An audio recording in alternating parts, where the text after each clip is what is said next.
G'day everyone, I'm the man called Kemosabe, the member of the Plan from the Land Down Under, and this is my review of The Beef Brothers. The Beef Brothers is drawn by Terrell Cannon and written by Aubrey Sitterson. Yeah, that Aubrey Sitterson. The thing about Aubrey Sitterson is I really feel like he's trying. In the past, Aubrey has done some shit, some pretty awful shit, but I don't want to go into that because he has deliberately made an effort to put that behind him. If we drag him down now over the shit he said and did, why would anyone else follow suit and try to renounce their SJW ways? We have to at least try to take the high road here. But as you will see, you must always keep your gates strong, friends. Sitterson returned to Twitter a while ago, refreshed, renewed, speaking positivity and good vibes. Not to me or my project or Comics Gate or anything like that. He definitely still has his clique, but he realised the things he'd said in the past coloured the way people viewed him, and I believe it affected his ability to get work. A negative perception of a creator is always damaging to a crowdfunding campaign, particularly in consumable media like comics. Aubrey was planning a crowdfunding campaign and he needed people to forget what he'd said and done, so he rebranded himself as this affable, long-haired, CrossFit, soft socialist comic creator. And I can accept that. You take out the CrossFit and you get Commie Mark, who is one of my favourite comic creators. Via Twitter, I complimented Aubrey on his face turn, since we're both wrestling fans, and his response was notable. He asked me not to term it a face turn because this persona was actually who he really was. This was him. And the implication was that the spicy takes he's had that were covered ad nauseum in Zach's videos in the past were all just big talk, virtue signalling for his peers. I have no doubt he believed what he said back then and probably still does. I just think he realised you don't have to say everything you think, and if you're going to say something that you might offend, say, the survivors of a major terrorist attack, you couch that shit in a more palatable way. In sum, I think Aubrey is still the same guy he's always been, but like a wrestler during a particularly good face turn, he is adopting a more presentable version of himself. Goofy, soft socialist, funny book man, rather than radical extreme alt-left comic book saboteur. It's definitely a more fun persona to interact with online, but his opinions and his politics haven't changed, and we see that in The Beef Brothers. This is a 32-page comic, and aside from a few visual gags, there's 32 pages of propaganda. And not even cunning, subversive propaganda, it's neon pink baby's first gulag level propaganda. The bros themselves are presented much like Sitterson's persona. Affable, do good, mean well, it's all good, let's hit the gym bro, upbeat positivity, the likes of which I haven't seen since Bass Scooby, aka my favourite homosexual since Raymond Burr passed away, left 4chan. Rest in power, kings. Here we see the sleight of hand. Sitterson places socialist talking points in the Beef Brothers' mouths. Like an inverse Red Skull with his lobster hierarchy, Sitterson makes these guys likeable goofs that mean well and help others, something we can all get on board with, and then has them spouting soft socialist talking points. They spout things like we're stronger together and let's just look out for each other, while their opponents are garish cartoon caricatures of the other side of the political spectrum. The Beef Brothers stop a couple of cops from hassling a homeless guy. It's the opening of the book, the one we saw on Kickstarter, so it's no surprise what's in here.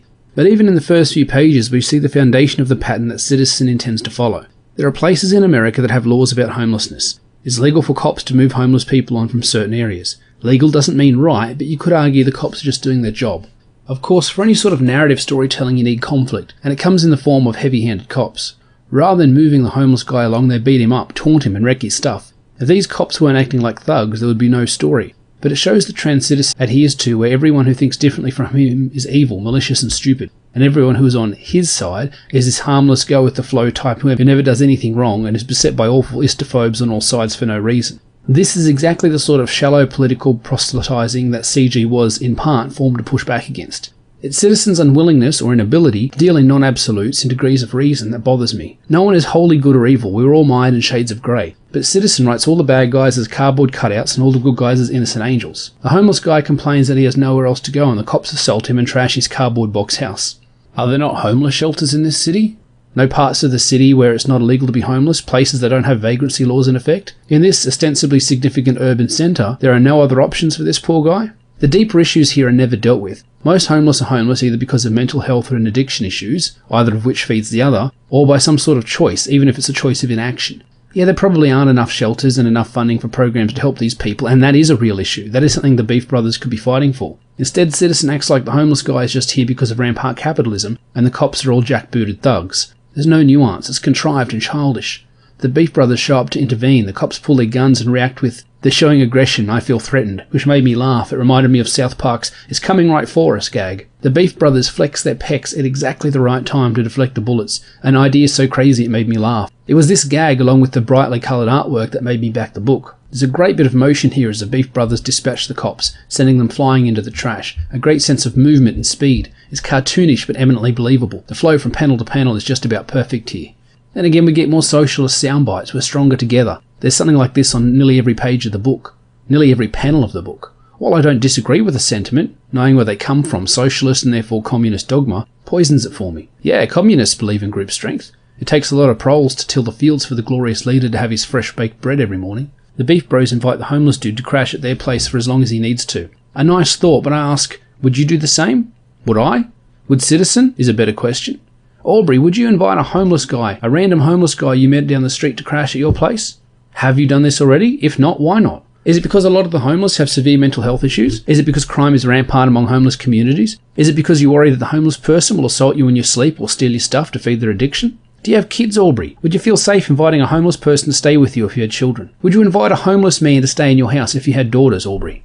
You see, this is the issue. By framing his book as a goofy tick-esque lark, Sitterson reduces real issues to their simplest, most basic form, losing nuance and any chance to have a real discussion about them. We can't talk about the homeless housing problem until we address the lack of funding. It's a self-perpetuating problem. Someone who struggles to fit into society ends up homeless, and because they are homeless, they struggle to fit into society. It's cyclical. But Aubrey thinks this can all be glossed over by portraying the cops as bad guys and having the titular heroes be charitable. What is that saying about teaching a man to fish? By the end of the book, Nugget, the homeless guy, is no closer to working past his issues. If it weren't for the Beef Brothers charity, he'd still be homeless. He mentions he's a veteran and there is a significant issue with veterans not receiving enough support when they return home, leading to huge rates of homelessness, mental health issues and very high rates of suicide among them. I believe Aubrey wanting to address this very serious issue more if it were actually dealt with or mentioned again in the book, where if I weren't sure he voted against the one guy I ever saw doing something about the issues veterans face. Again, no nuance. Veterans get the shaft, true, but no mention of how or why. No mention of who is responsible or why the one guy who tried to fix it was vilified. The landlord shows up and you know he's going to be a straw man of property rights and gentrification because the book's only 32 pages long, and Sitterson couldn't possibly delve into such a complex issue meaningfully in that page limit without jettisoning all his crayon-scrawled basic propaganda. I really wanted to like this book, but every page was a slap in the face to reason and sensibility. At least the art is good. Like, 90% of the art is really good. There's a few loose areas, but nothing that detracts from the overall product. Let's leave any detracting to Sitterson's black and white concepts of legal, moral and social issues. The landlord has gained superpowers with the express purpose of evicting the Beef Brothers. It's later revealed he wants to sell the apartment block he owns to developers. But for now it seems like he just wants to turf the Beef Brothers out for not paying rent. I mean, I had tenants who didn't pay the rent for a few months and it was a huge financial hit to me. I had to pay rent on where I was living as well as the mortgage on the house I was renting out. My family was living on instant noodles until the renters got their shit together and resumed payments. Why shouldn't a landlord be able to kick out non-paying tenants? If my tenant continues to refuse to pay, I could have lost the house. How is that fair? How does Sitterson think wealth is built? How does someone better their situation without saving and investing and building a wealth? But of course Sitterson is a socialist and would rather your wealth pay for his rent via some form of redistribution. Or he'd rather all property be owned by the state and allocated to people based on their perceived needs. Imagine the government in charge of the DMV and Veterans Affairs and the border crisis in charge of housing for all 300 million Americans. Why does socialism always look so similar to a dystopian nightmare? You know why. The Beef Bros remind their superpowered landlord that when you push people too far they push back, a sentiment right up there with government should fear their people. This is another thing Aubrey and I would agree on. This kind of politicising is circular though. Yes, Aubrey, I want all people to have somewhere to live. I'd like it if there were no homeless people because their issues are effectively dealt with and they were able to rent or buy a place to live comfortably. I don't think anybody would argue that would be a good thing, but taking money out of my pocket or having the government take my property to house these people without my permission is not the way to do it. Both sides of the spectrum seem to frequently want the same things but would go about it in different ways. And ultimately there is one factor that the left side of the spectrum, people like Aubrey Sitterson and all those political typewriters don't account for. That's human nature. You could get the best funding and resources, billions of dollars, and sufficient employment and therapy and housing and everything you ever need to solve the homeless problem, and you still won't be able to solve it. Because some of them will repeat offend, some will refuse to engage, some will fail and drop out and go back to their old ways, and some just won't want to change. It's sad and it's a shame, but these socialist ideas of equity of outcomes just can't work because people are unique, none quite like the other, and socialism's one-size-fits-all approach is as flawed as social justice's equitable outcomes for all approach. This is what I mean about the lobster hierarchy of the Red Skull. The landlord says, I have a right to make a living. My business is renting out my building. Why should I be stopped from doing that just because they're too lazy to get jobs and ostensibly pay rent? I can't disagree with this guy. Why shouldn't he be allowed to make a living renting out his apartment? Why should the Beef Bros or anyone be able to live there rent-free? If he's paying off the apartment building and they refuse to pay rent, he could lose his property.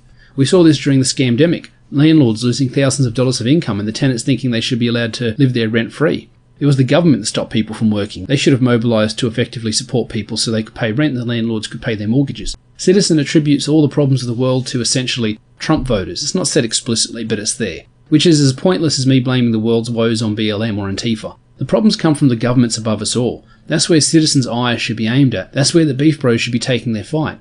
Maybe we could get a Beef Brothers for President storyline in the future, rather than demonising a landlord for not wanting the bank to foreclose on his property because people weren't paying rent. Sitterson even lampshades this by having the landlord point out that the Beef Brothers have enough money to make literally hundreds of pancakes every meal, but are still unable to afford rent. The Beef Bros' unending positivity and optimism is infectious though. After the landlord transforms, their first thought is that they should all go down to the gym and bust out some quick sets together now that he's swole. That kind of Scooby-like love for the natty aesthetics is part of the wholesome side of gym bro culture. Even after the Beef Bros defeat him and the tenants all gather to laugh and mock the landlord, the Beef Bros just ask that he fix the broken wall of their apartment and they'll forget about the whole thing. This kind of affable, unaware of danger goofiness is fun, and should have been the focus of the book rather than capitalism bad. When the landlord is defeated, he calls for help, and the police show up, supported by local business owners.